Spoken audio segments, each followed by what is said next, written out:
Hey, folks, just a friendly reminder that all shows on the Madness Comic Network are produced by their individual hosts and in no way reflect the opinions of the network as a whole. The statements in the following broadcast are not necessarily the opinions of the Madness Comic Network, its staff, sponsors, or contributors. This show is rated TVMA, as are all of them and all those other letters. Viewer discretion is highly advised, and, just do what Doc says. Read that again. Peace, everybody. Electric bolts from a stormy sky, leather wings of a dragon's flight, a psychic sword cuts through the night, a fiery heart standing ready to fight.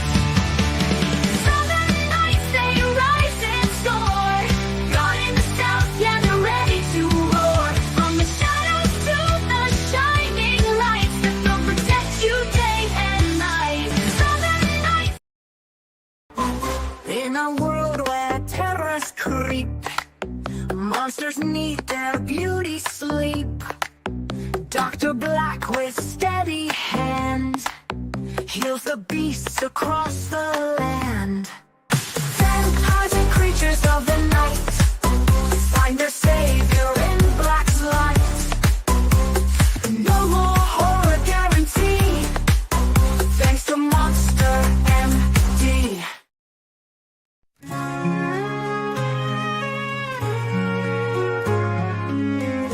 Clearing streams in stables cold and gray, shadows dance while horses softly neigh. He tells the creatures in the barn each night that one day he'll wear armor shining bright. From dawn to dusk he works with honest hand, feeding theirs and working on the land. But he has his heart set on the table round to join the knights who bravely serve the crown. With a sword and shield he'll join the fight, prove his worth before it's Christmas night. He'll show them all as he sets out on his quest, a gift to himself, a night before Christmas. With a sword and shield he'll join the fight, prove his worth before it's Christmas night. He'll show them all as he sets out on his quest, a gift to himself, a night before Christmas. But chivalry demands self-sacrifice, and when folks need help, this boy does not think twice. He meets the need, though it cost him his dream. But maybe things are more than they seem. With a sword and shield he'll join the fight, prove his worth before it's Christmas night. He'll show them all as he sets out on his quest, a gift to himself, a night before Christmas.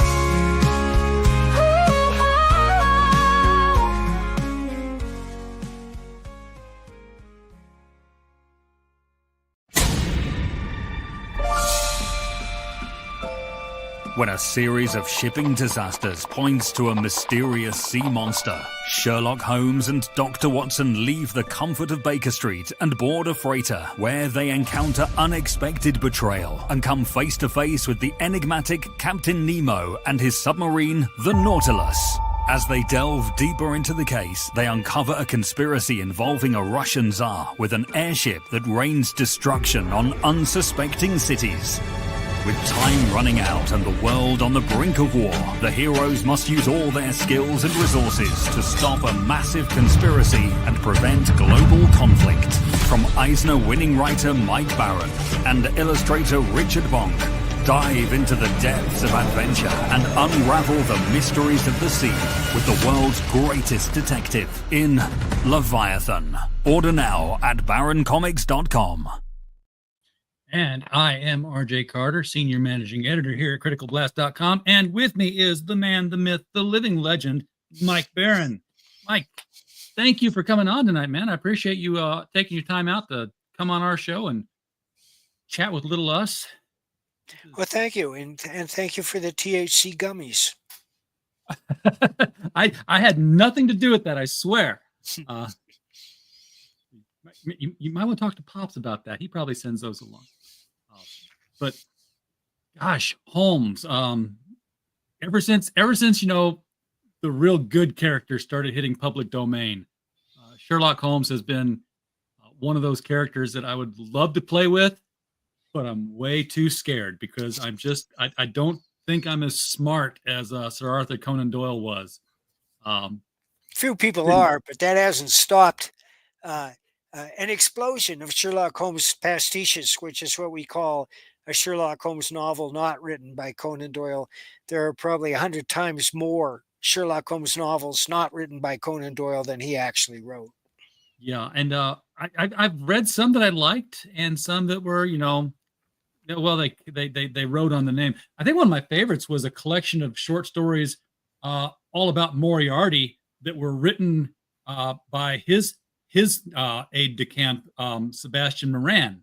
And they were all these nice little parallels. If you remember The Study in Scarlet, when Dr. Watson introduces it, he says, to Holmes, she was always the woman. When he was talking about Irene Adler, never used her name, Right. It's just the woman. Well, in the Moriarty version, Moran writes down, says, she was a lady to everyone else, but to the master, she was always that bitch. Well, I don't think Holmes would ever say that. He said that woman. Oh, Moriarty would say that. Oh, yeah. Kareem Abdul-Jabbar has written 3 graphic novels featuring Mycroft Holmes. Yes. Yeah, and that's because he's a math major of all things. Kareem is. So he's a pretty smart guy, but I want to get to the chat here. Everybody's here to say hi to Mike, and we're glad you're all here. So what was the prompt for saying, okay, I'm going to do a Holmes novel myself here? Well, I'd always wanted to, and then one day it hit me that he should team up with Captain Nemo to save the world. And one of the reasons is that we're all familiar with fictions that bring together the great Victorian characters of the era. The best known is probably The League of Extraordinary Gentlemen, which Alan Moore created. The book was intermittently entertaining, the movie less so, but the idea is wonderfully intriguing. But that's not the only one. Philip Jose Farmer was a great science fiction writer who created the Wold Newton universe, and in it, he brought all the Victorian characters together up through the early pulp era, including Tarzan and Doc Savage, whom he called Lord Tiger, and Doc Caliban. But he also utilized Sherlock Holmes and Moriarty and Dracula and the Wolfman. And this is called the Wold Newton universe. And if you Google it, you'll find out what I mean. Philip Jose Farmer was a wonderfully inventive writer. One of my 3 influential writers that I note in that they affected me at a young age, and I've tried to adapt their lessons into my own prose in my own way. Yeah. The Wold Newton stuff, I think he ties that back to a meteor strike at Wold Newton in England, and the radiation that it had. Everybody is sort of like a family tree and how they're interrelated from that particular event. He also did Riverworld, where he did the same thing. He brought in Alice Little and other characters from Mark literature. Twain.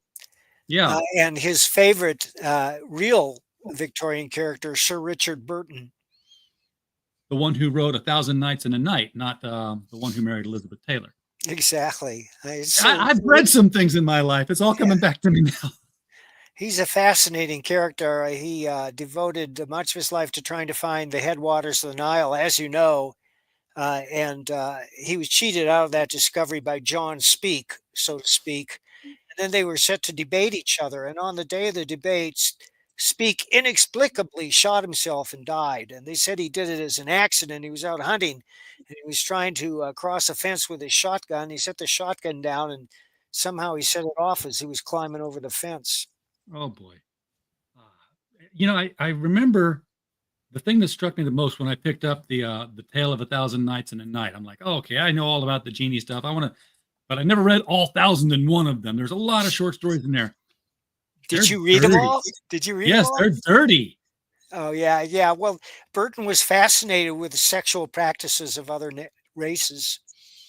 Oh, it was like I finished one and be like, did I just read what I think I just read? We're making Disney cartoons out of this? Yeah. And that's one of the reasons he was kind of an outcast and he never got the honor he deserved during his own time. He was honored plenty, but said, well, we don't know about this Richard Burton character. He's a little too sleazy. He's not quite right for Victorian society. Yeah, I read another book where he was featured as a character. James A. Owen does this thing called The Chronicles of the Imaginarium Geographica. Oh, I didn't know that. I'll have to read that. I like James. He's a friend of mine. It's seven books long. Holy shit. And it's fascinating. And it's like I'm going to spoil the first book here for you because it's out long enough now, like 20 years. But it's these three guys, James, Jack, and Charles, who were recruited by Bert to map out this isthmus, this archipelago of islands off of England that nobody can ever see unless they go there by balloon through mists. And it's got talking badgers, and it's got centaurs, and it's got warriors and elves. And you find out at the end that they're being tasked with being the caretaker for the next 100 years of this thing. And it's J.R.R. Tolkien, Clive, Jack Staples, Lewis, and I can't remember I can't remember the Charles's name, but they were the writers. And as it goes on, all the other writers come in from different eras who managed to be caretakers at one point, and Burton was one of them. He led the Rebel Alliance, so to speak. He wanted it all to be public, and the other half said, "No, we got to keep this secret." Well, he's a wonderful character. There's a movie about him and Speke called The Mountains of the Moon, which is very good. I will look that one up. Now, in looking at the video and just the videos, all I can tell about Leviathan right now, it's Holmes and it's Nemo, and they're teaming up against this Russian Tsar with the dirigible. And I'm thinking, Master of the World? Too many people have guessed that. Okay. Because when I think Byrne and I see dirigibles, I'm like, well, there was only the one that I know of that was firing lasers with I do want to say that there are a couple surprise characters in the novel that you would never guess would appear there, and they will thrill you. I can't wait to read it. Are they all going to be sort of grounded characters? Like, Holmes is fascinating, Nemo is fascinating, but they're grounded. They're not like Holly Griffin, the Invisible Man, or Larry Talbot, the Wolf Man. Those kind of characters. Well, no, there's no wolf man or vampire. Although I'm toying with that. There's a book by Fred Soberhagen, which I just read, called The Holmes Dracula File, in which they team up. And Soberhagen's take on Dracula is shocking compared to the lore to which we're used, to say the least. And what it says about Holmes and Dracula, I don't want to give away too much, but it's very well written, very well written. The portions with Holmes are narrated by Watson, but Dracula narrates his own part of the book, which is about half the book. He's quite erudite, and he's very unlike the Dracula that's been presented to us in movies. Well, yeah, I mean, every Dracula we've ever seen is always a little bit different. I I tried to read the original. I got all the way through it, but it was so epistolary in its telling. It's like the poor guy's like, "My dearest Mina, I am under attack from 3 demons." I'm like, then why are you writing the letter and not running? That's Victorian literature for you, and that's one of the things you have to do if you're going to write a Holmes novel or a novel in the style of Dickens or anybody like that. But a graphic novel is different because I'm not narrating it word by word. I'm telling a story with words and pictures. So I confine myself to the language they use, but it is the Victorian era. And the parameters of that language are very well set out. One of the things about it is the acute class consciousness that runs through all Victorian literature, and especially Sherlock Holmes, where everybody is aware of their status. Yeah. The gatekeeper tugs his forelock as he says, "Good morning, your lordship." And the ruling class looks down. Not Holmes. I mean, he's always been able to relate to the common man, and that's one of the things that makes him most popular. In retrospect, we modern readers think that Holmes suffered from Asperger's syndrome, which is an emotional condition which makes it very difficult for the person to be intimate with other people and to be honest and straightforward in their speech. But they compensated for it with some unusual power, such as mathematics. But in Holmes' case, it's deduction and observation. Holmes overcomes this. He knows what it's like to interact with people in a normal and friendly manner, and he tries to do it, but it doesn't come naturally to him. It's one of the things I like about it, and that's why Jeremy Brett is my favorite Holmes, because Brett You gets answered my next question. I was going to ask you who your favorite Holmes was because there have been so many representations of There him. are so many. I want to get into that in a minute, but excuse me 1 minute, RJ. I got to go run get something. I'll be right back. All right. Well, while you do that, I will shill for a moment because I want to remind everybody of 2 things. One is that my new book, A Night Before Christmas, which you saw the long video for at the beginning there, is out and is available on Amazon. And of course, all the other bookstores have it too. You can get it cheaper at criticalblast.com. If you go to the bookstore tab, you'll just buy it direct from the printer and it'll go straight to you there. It's a children's book for Christmas. You saw the music video here. It's the Tale of Clarence, and go get it. Go get it. And Mike is back, so shilling is over. So we were talking about favorite Holmes representations. Yeah. And all right, Jeremy Brett's number 1, and believe it or not, Benedict Cumberbatch is my number 2. I like that show too. I really would have liked to have seen more than 3 seasons of that, and they weren't really even seasons. It was sort of like, we did 3 movies this year with him. You're going to see another season. Really? Yeah, they've announced they're doing another one. Well, fantastic. I played fantasy director for the MCU in my head sometimes. And one of the scenes that I would have loved to have written would have been Doctor Strange and Iron Man, Tony Stark, in the same scene, making the same deduction about something. And one of them turning to the other and saying, "Well, no shit, Sherlock." And then just pausing for a second because, they both played Holmes. I was not, both the Downey Jr. Holmes films, I was not crazy about for the first. No, neither was I. But the last 10% always seemed to make up for it. It's like, oh, it all comes together now. I mean, I like Robert Downey Jr. He's very convincing as Iron Man. But as Holmes, and that's not his fault. It's Guy Ritchie's fault for casting him and writing the movie the way he did, because his Holmes is an action hero. That's what Guy Ritchie knows. And it's filled with a lot of action, a lot of quips. Yeah, I grew up with Basil Rathbone as the Me Holmes. too. He's number 3. Yeah, that was my mother's favorite Holmes. But I do like Jeremy Brett. I'm trying to think who the actor is. I hear most of my Holmes stories now come over the radio, the Classics Radio Network. And they had many people played Holmes. Yeah, Nigel Bruce is Watson in that particular team up. So It was it was a good Watson.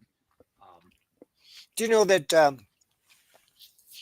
both Christopher Lee and oh gosh, his partner in crime,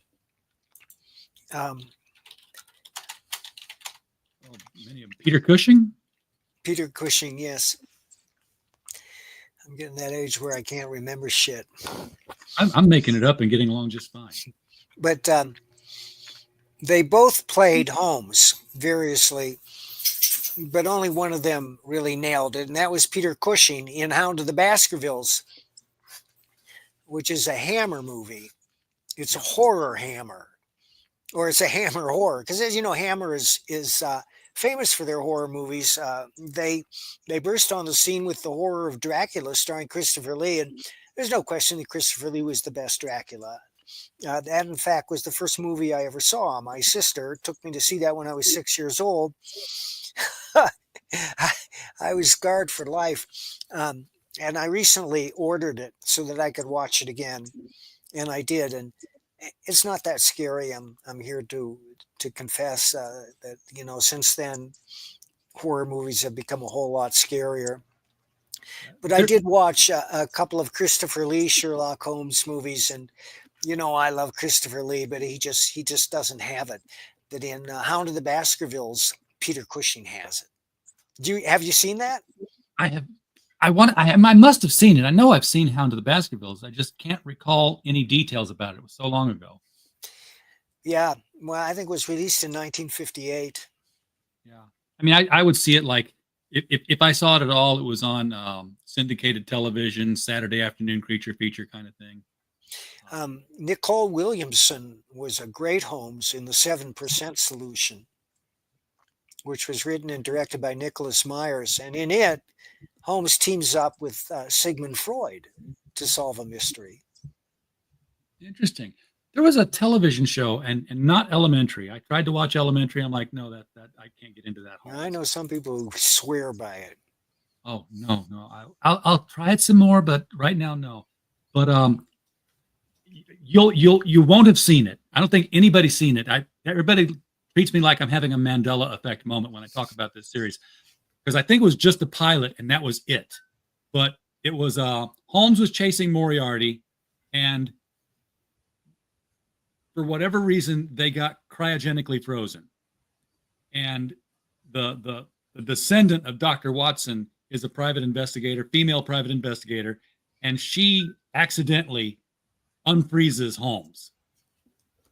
So you've got this future shocked Holmes trying to learn everything, but still being a deductive genius. But you know, he's doing things like, you know, oh well, you know, the person, you know, we'll find out where he lives. We'll hit the streets. We'll start asking people, and she'll be things like, you know, or we could just look him up in the phone book. Does it take place in San Francisco? I don't know what city it took place in, but it was he would be taking the long deductive reasoning way to things that we could do more easily now. All right. Movie in which Holmes is...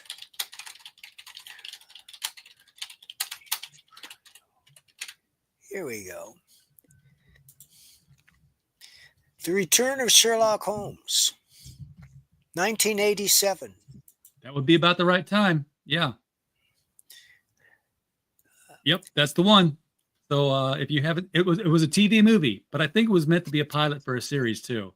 So yeah, and what's peculiar here is it lists 3 actresses as the stars. It doesn't say who plays Holmes. Here we go. Here we go. Michael Pennington. Never heard of him. No, me neither. I don't think he did much of anything else. But I was also thinking, you know, when you mentioned the Saberhagen Holmes Dracula story, there was a graphic novel out also in the 80s that was Holmes Dracula.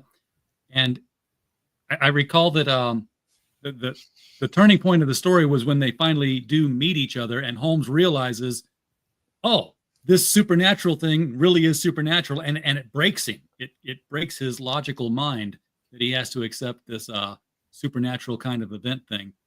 He recovers, he bounces back, but it was a very emotional and traumatic setback for the hero watch him go through that. But he'd eliminated the improbable, and the impossible had to be true.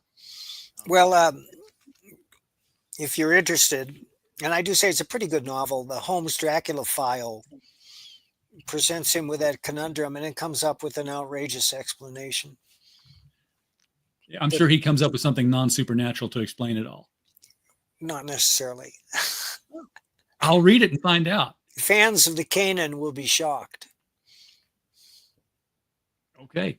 I'm bringing the Kickstarter up now. You are how far are we? We're over halfway to the goal.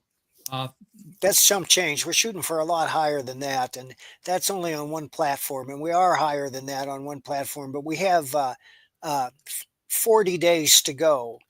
And for those who are familiar with my work, you'll be well rewarded if you get the book. You'll love it. It'll grab you by the throat on the first page.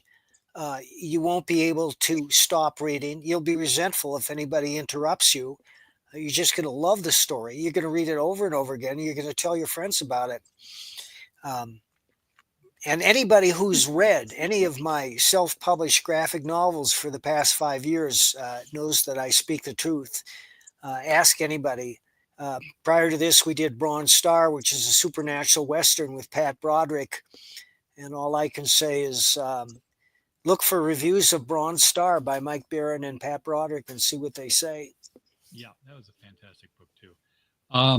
Leviathan, Ludus Agatur. I took 3 years of Latin. I know what that means, but do you want to tell everybody else?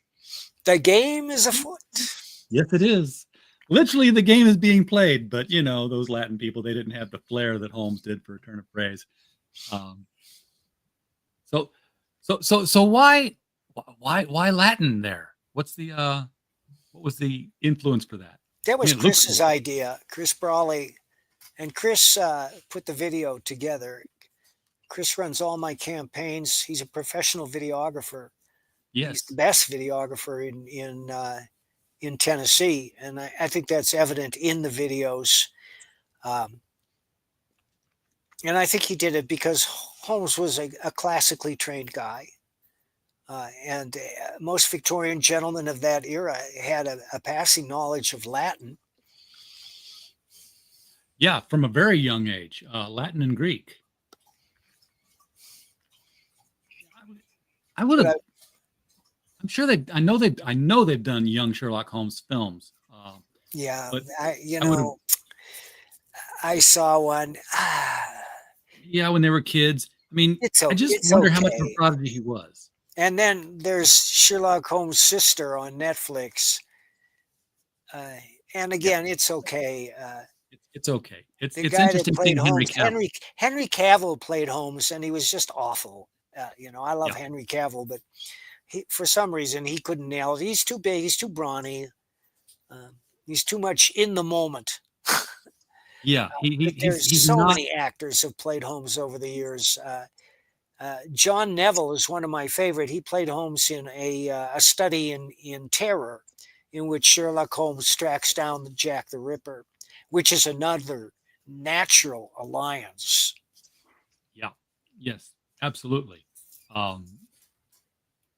So much you could do with Sherlock Holmes and the other characters at that time. I wonder if anybody in the chat could look this up for me or knows this. I'm just wondering what was the first crossover of characters from different writers, different worlds. I mean, we think, in the comics it was like, obviously like some sort of Justice Society thing when they finally had somebody meet. But prior to the comics, surely somebody had done something with characters that had led them from one to the other. Well, man, there's so much to go through. Sherlock Holmes appeared in a Nexus episode when Nexus went back in time. And generally, I don't like time travel stories. They give me a headache. But it was the dude's idea, so I'll just blame it on him. Yeah, he appeared in a Batman anniversary issue. I want to say it was like the 50th anniversary of Detective Comics, or like 527 or something like that. And it was interesting. He was retired. Of course, when 527 came out, the fictional Holmes could conceivably have still been alive and well into his 80s. Retired That's as a true. You beekeeper. know, I tried watching Mr. Holmes, starring Ian McClellan. Have you seen that? I have not. Well, I could not make it all the way through. It was so subdued and uninvolved with any pressing mystery, because it shows Holmes as in his 80s as a retired beekeeper who just wants to be left alone. And my memories are a little hazy. I didn't watch the whole thing. I may try to revisit it someday. There's also the private life of Sherlock Holmes, that was written and directed by Billy Wilder, and it gets dangerously close to the essence of what Holmes' problem was and his difficulty with members of the opposite sex. Yeah. Well, Holmes had a lot of problems that Doyle gave him. One being, he drug addiction. He was a cocaine user. Well, that's in this story too. In fact, if you play the video again, and you notice in the very early scenes when he's at home, just killing time, that there's a syringe on the table. And they get into a big argument about it in the story, because Watson is saying, you got to get off this shit. Of course, Watson would never talk like that. But the only thing that'll get him off that shit is a case. And yes. A case shows up at his door in the most outrageous manner. And Holmes just doesn't want to have a thing to do with it because it involves going out on the water. This shipping magnate, his 2 freighters from Argentina have disappeared without a trace. The lone survivor of the second freighter that was sunk was found clinging to the top of a lifeboat for a week, raving. And when they picked him up, all he could rave about was this hideous beast that had risen from the waters and destroyed the boat. And Holmes says, I don't like the water. I won't go out on the water. And the shipping magnate says, I will give you a Stradivarius violin if you'll take this case for me. Well, okay. The violin would definitely buy him. That's right. So that's why Holmes takes the case. Now Nemo was an anti-hero in his book. Yes. I'm guessing he's pretty much the same way now. Well, he's quite very creative, which is a guy that's outraged by man's inhumanity to man, and in particular, the industrial capacity to make war.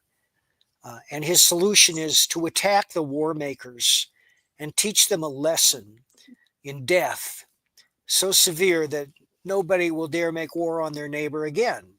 And of course, it's a chaotic quest. It's an impossible quest, but both Holmes and Nemo in their own way are a little crazy.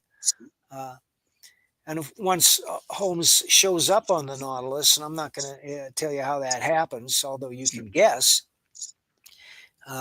Nemo says, everybody who comes aboard this boat never leaves. So there's a little tension right there at the beginning. But when Holmes tells him what he's trying to do, it turns out that they have a common enemy and decide to team up. I always liked that that Captain Nemo was trying to be so anonymous and so unknown that he changed his name to Nemo. Again, we're going back to Latin, and it's the Latin for nobody. I'm nobody. Didn't know that.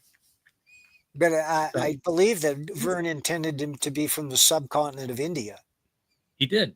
Yeah. He did. And Moore picked up on that in League of Extraordinary Gentlemen, too. If you just scroll down there a little, RJ, I think we'll see this. There's the syringe on the table right there at the top. There it is. Right. There it is. Yeah. And more test tubes. Yeah. He was shooting up. And, yeah. And that's the 7% solution that Nicholas Myers refers to, which is also a double entendre, because it has to do with the case that he and Sigmund Freud take on. So is this something where you had this novel, you put it together, you got it out of your system now, and there we go? Or are you thinking of doing more in this sort of your own League of Extraordinary Gentlemen universe? Well, I'm always thinking, and I am thinking about doing another one. It depends on the reaction to this one, but we've got a long way to go. There's a long way to the top. And people understand this is how I make my living. I try to find the most popular material and give it the best treatment I can to raise the most money that we can. And this is a book that really deserves to make it into six figures. Yeah, yeah, it does. Well, Richard's artwork is just exquisite line work. As he especially excels in these cityscapes here, these streets with the buildings. Architecture is just amazing. Well, what we discovered when he illustrated this was that he'd been waiting his whole life to do steampunk, and he just didn't know it. But then Well, he gets on board the Nautilus and the Nautilus itself, and some of the other scenes, especially those in St. Petersburg, and Richard just exploded. so this is a 72-page book. This is a chunky read. Yes, it is. And it's rated mature for adult subject matter and situations. You're not normally known for that, Mike. So I don't know what. It's really PG-13. Okay. There's nothing outre in there. Printed in the USA, so we're not going to. That seems to be something innocuous to say, but a lot of people do go to China with their Kickstarters. China does excellent printing, but it takes a long time for the books to arrive. Because we printed a book in China many years ago, and I think it was on a boat for 3 months. Well, we've always heard of that proverbial slow boat to China. Apparently, it's just a slow coming back. Yeah. But just from what I've seen, and what we've seen here, by the way, is unlettered, so we can't even read the story. It's being lettered. Well, you don't want to know the story before you read the story. No. I'm always concerned that we give away too much, but I don't think we have, because the story is very expansive. And like I said, there are a couple of surprises in there that are going to smack you upside the head.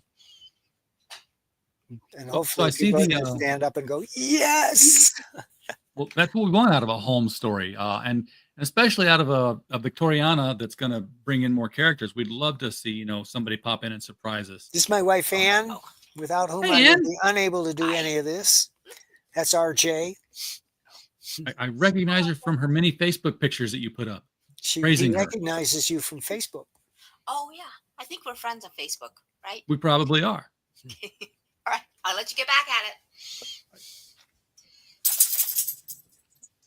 So we've got two different covers, A and B, the $25 each, and then you've got a hardcover that's autographed. Are you now? I did a crowdfunder that you autographed. Are you actually going to sign the actual books, or are you doing the book? We'll sign the actual books. Okay, we do it by shipping the pages around, and not the finished book, and then the pages are bound into the book. There you go. That's how my first book that I had published, they wanted me to sign the inside pages, and they just shipped it over from England, this stack of blue paper. I just signed on the line, and they bound it into the book. I don't know why more people don't do that in crowdfunding. It just seems like a natural. I mean, you have to work it out with the printer, but yeah. And of course, again, none of this would be possible without Chris, who plans all this and arranges for the printing.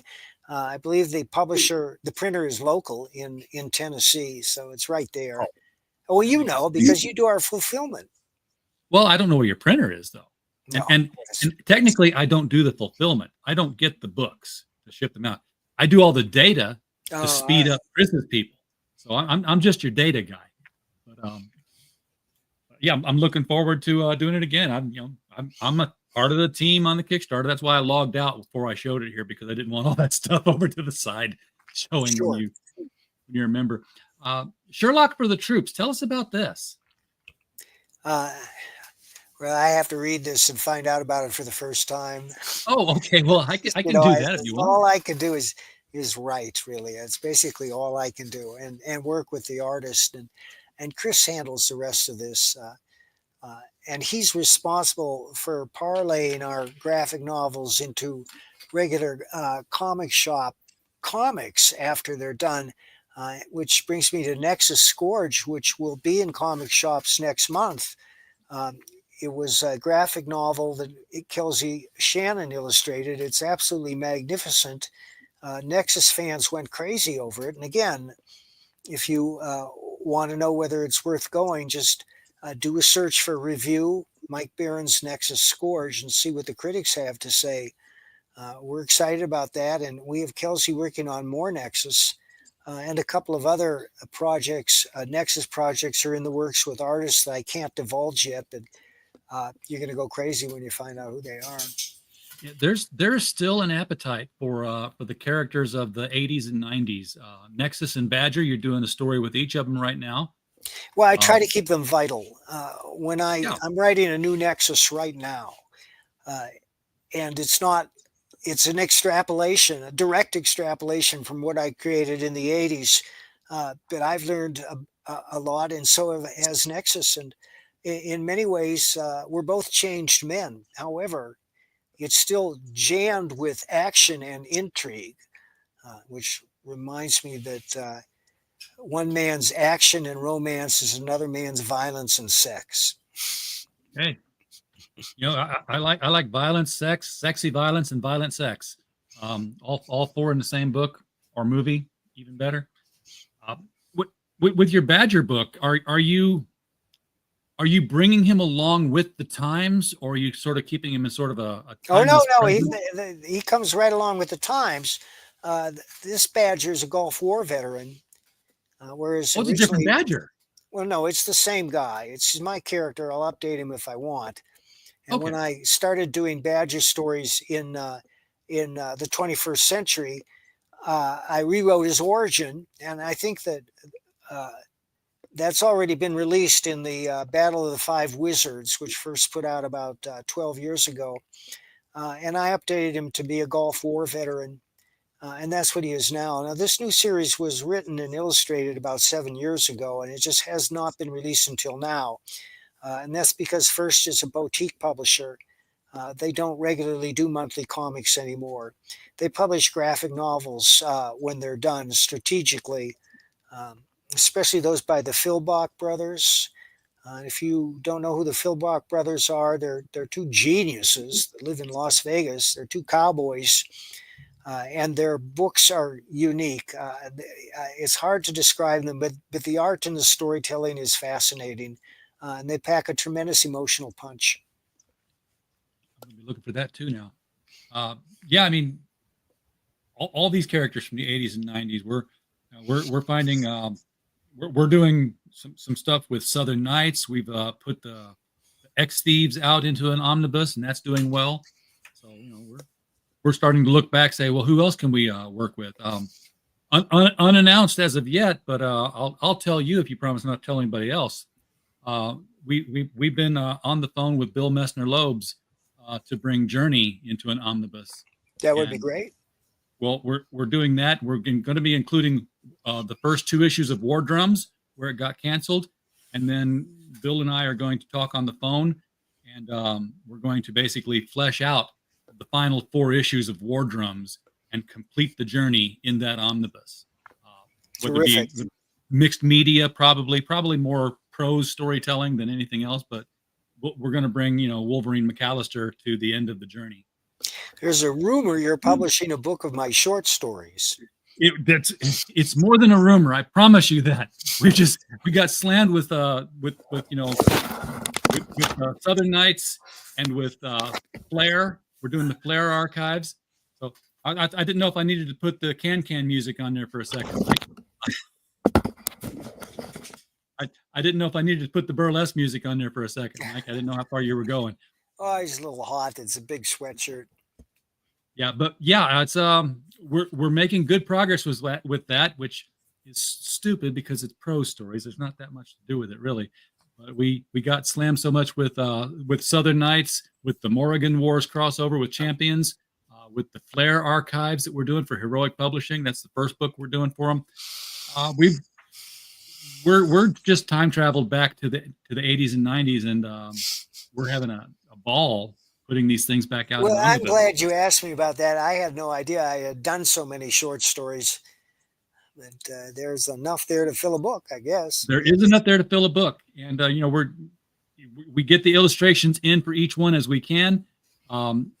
It's been touch and go on some of them because they're Nexus stories and Badger stories. I'm like, let's not try to make Badger or Nexus in the illustration for the piece, but still illustrate something that's straight from the story. So you might see a gloved hand holding a bug in a jar, kind of thing. Boy, it's a wide variety of stories. These It stories, is. I don't sit down and think I have to write a story, a short story. What happens is these ideas come to me. Sometimes they're just a title for a story that I've carried with me for years. And then one day I figure out the story to go with it, like the Trail of the Loathsome Swine. I've been dragging that around my whole life until finally the story just appeared to me. Pow! And in case people are wondering, it's about a 1,000-pound feral hog that kills a little girl in Georgia, and her 12-year-old brother vows revenge. And there are 1,000-pound feral hogs; they're real. And that's also the subject of our latest Florida Man graphic novel. Hogzilla is a real thing. Yeah. Yeah, you're still putting out the Florida Man books. Are you working on book 3? Book 3 is written and it's being illustrated now. I think that it's the funniest one yet. This is the same one. This is also Florida Man versus Hogzilla, but I want to show it because it's Pat Broderick did this cover. Pat's amazing. His Firestorm stuff he was the Firestorm artist for me. And he's deep into Bronze Star #2 now. Yeah, so crowdfunding has been a pretty good market for you. It's been pretty good. It's not as good as it could be, or that it has been on some occasions. I'm trying to do it on pure storytelling with world-class artists. I figure I have to do 4 crowdfunders a year to make a living at it. And this year was so tight, and I was so busy this year and Chris was so busy that we only got out 3 crowdfunded books this year. I think Bronze Star and Florida Man were 2 of them, and the third one was Nexus. That's right. Because Sherlock Holmes isn't going to ship until March, but the art is finished, and it's just being lettered and colored now. Okay. Are you doing any work for what we'll call mainstream publishers anymore? I mean, do they come to you for anything, or you haven't been canceled, have you? Well, we've been blacklisted. A whole bunch of us have been blacklisted. Those of us in Comicsgate, including Graham Hill and Aaron Lopresti and Ethan Van Sciver. None of us can get work at Marvel or DC anymore. But that's all right, because Marvel and DC really aren't interested in entertainment anymore. If you pick up their books, you'll understand why. I mean, you pick up their books and they're not entertaining, and they're mostly lectures. I pick them up every now and then. I was really looking forward to one series, and I, in fact, bought the first issue of it because I'd already told the guy to reserve it for me. And I picked it up. I said, I'm going to buy this because I told you to hold it, and you held it. And that's it. But don't hold any more. What was it? Can you tell us? I can. Yeah, it was Absolute Justice. And it was a Justice League story where, their powers were taken away and Amanda Waller took over the country finally. But I was like, I can't. I'm really usually pretty good about separating the art from the artist and the writer from the politics. But when Mark Waid made a big deal about, damn it, he missed, I'm like, nope, I'm done with you, sir. Yeah, we do not do that in this country. I call that displaying your anus to your customers. Yeah. And many people in Hollywood have done that because they live in a bubble and they don't know any ordinary people.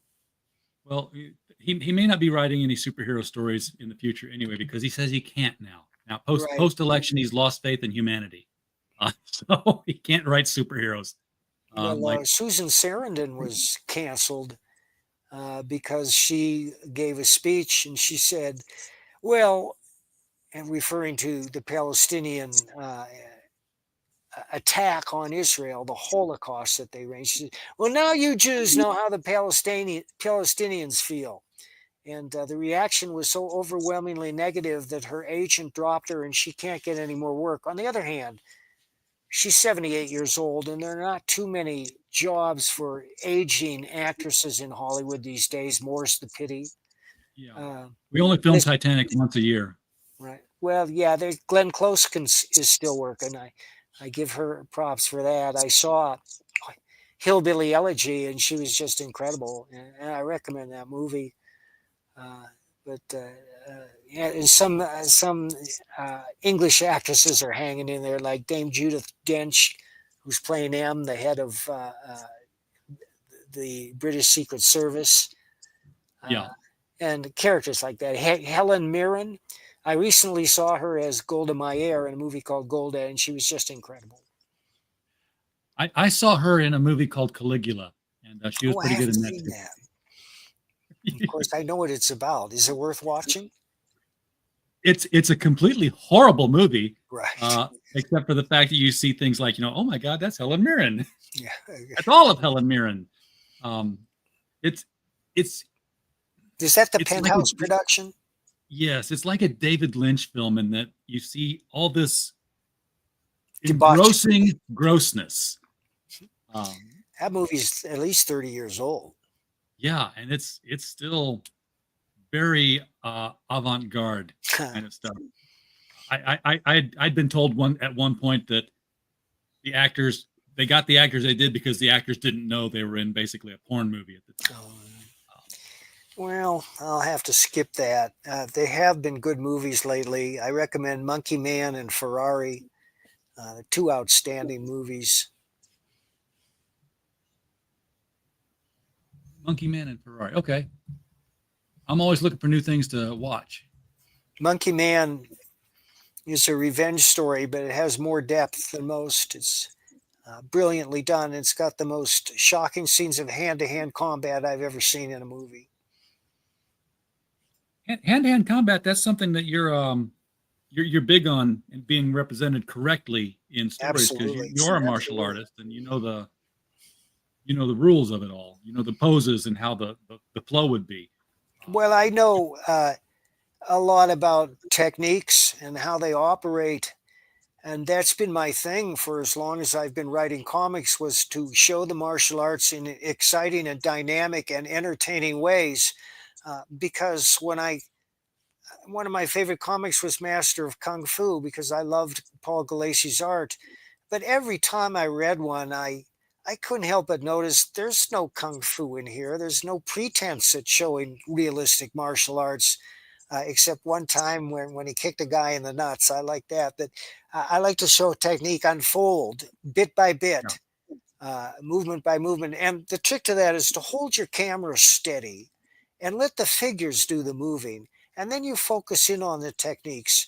And it's not just hitting and punching. It's things like hip throws and joint locks and how you grip a man's wrist or elbow and hand to apply a chokehold or to apply a certain kind of throw.